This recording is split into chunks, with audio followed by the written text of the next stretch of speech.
You ever walk into a room and just know you're about to be sized up, measured, dismissed before you even say a word? Yeah, that happened, except this wasn't some grungy gas station or a dive bar at midnight. This was a bank, the kind where the floor shines so bright you can see your future in it. Or at least you think you can until they make it clear your future isn't really welcome. So let me back up a sec. Picture this.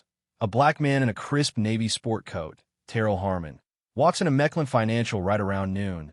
Sun beating down, collar sticking, but you wouldn't catch him breaking a sweat. He's got the look of a guy who's been around boardrooms and bus stations. Same day, same suit, same quiet confidence. He walks up to the premium client's line. You know the one, velvet ropes, marble everything, soft piano in the background. The security guard, Mark, is built like a linebacker, but about as warm as a tax audit slides over, all professional. "Excuse me, sir, this line's reserved." Terrell, cool as a cucumber, says he knows, flashes his ID. But Marcus just points to the regular line over by the wall like it's an afterthought, a place for people you forget about. Terrell doesn't make a scene, he just stands his ground. Not moving, not loud, not even a sigh. Then, cue the entrance. Here comes this woman, blonde, sunglasses, the kind of tailored white suit that says she's never heard the word no. She gets the red carpet treatment, offered a drink, a smile, and gets whisked off to some private office like it's a movie. No ID check, no waiting, no question, just vibes. Meanwhile, Terrell is standing there, everyone treating him like he's invisible. People who came after him get waved through. You ever feel like you're watching a magic trick, except you're the one getting made to disappear? After 15 minutes of pretending not to notice, Marcus comes back and says, "You'll need to visit our Jefferson branch. Business accounts can't be handled here."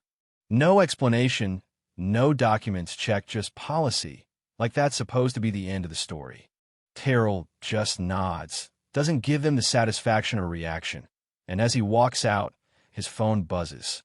He stops by the reception on his way, asks for a senior banker, gets pointed to counter 3, where a guy named Preston Mathers is waiting, looking like he's allergic to being questioned. Preston checks his screen, doesn't even bother with small talk. Most people with less than $500 don't ask for trust structuring, he says, not even quietly.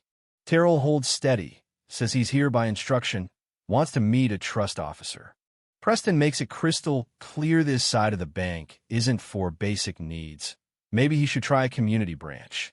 It's the kind of patronizing you can feel in your bones.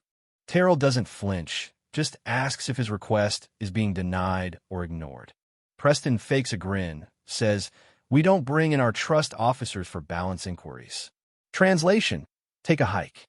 The whole room feels it, even if they pretend not to. One young associate, Alina, tries to step in, quietly suggests calling the institutional team, but Preston brushes her off with a single dismissive gesture. Terrell, never raising his voice, just asks one last time. Preston laughs it off, says, "You must be new to this environment," then lays out a metaphor about not getting the elevator key just by showing up in the lobby. You know what I mean? The message couldn't be clearer. You don't belong, and we want you to feel it. But Terrell doesn't storm out, just opens his folder, places a single document on the desk, then leaves, adjusting the strap as he catches his reflection in the glass.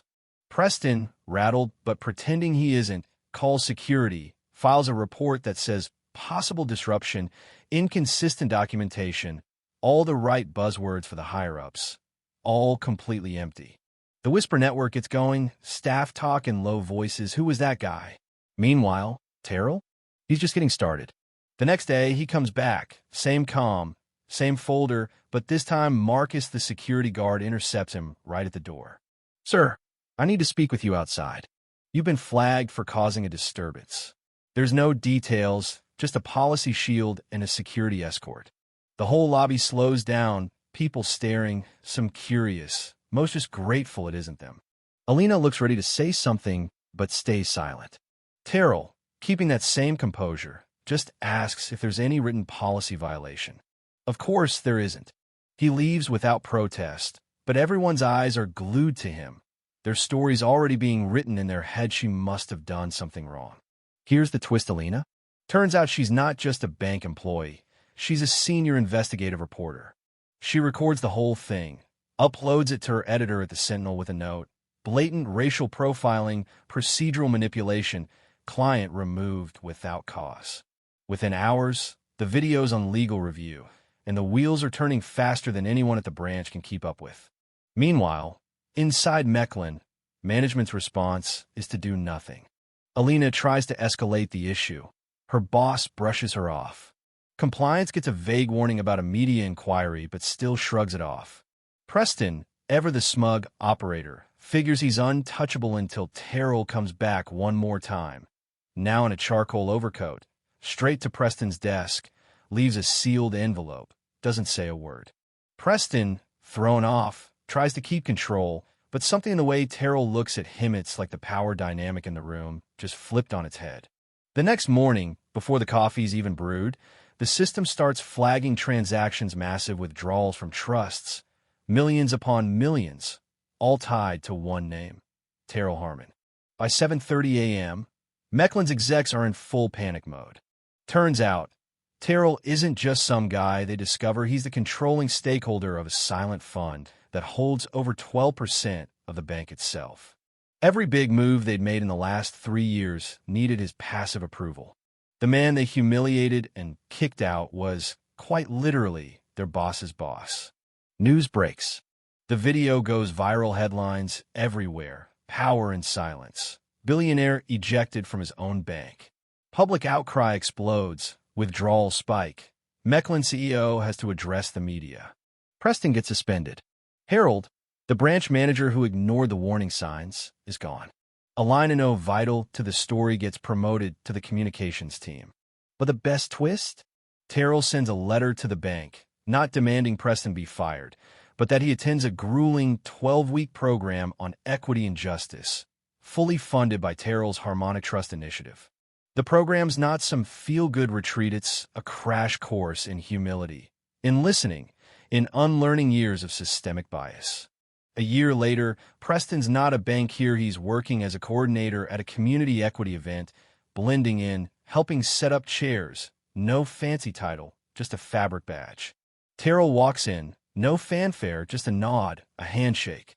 When Preston's asked to close out the event, he doesn't beg for forgiveness, doesn't grandstand, just owns his growth, raw and unfiltered. And Terrell's final gesture, a hand on the shoulder, says more than any speech could. That's the real ending, or maybe just the beginning. So here's my question: what moment in this story caught you most off guard? Do you believe Preston truly changed, or is redemption just a surface act? And where are you watching from? Drop your thoughts in the comments. Let's argue about justice, bias, and what real change looks like. If stories like this make you think twice, stick around. This is just one of many that need to be told.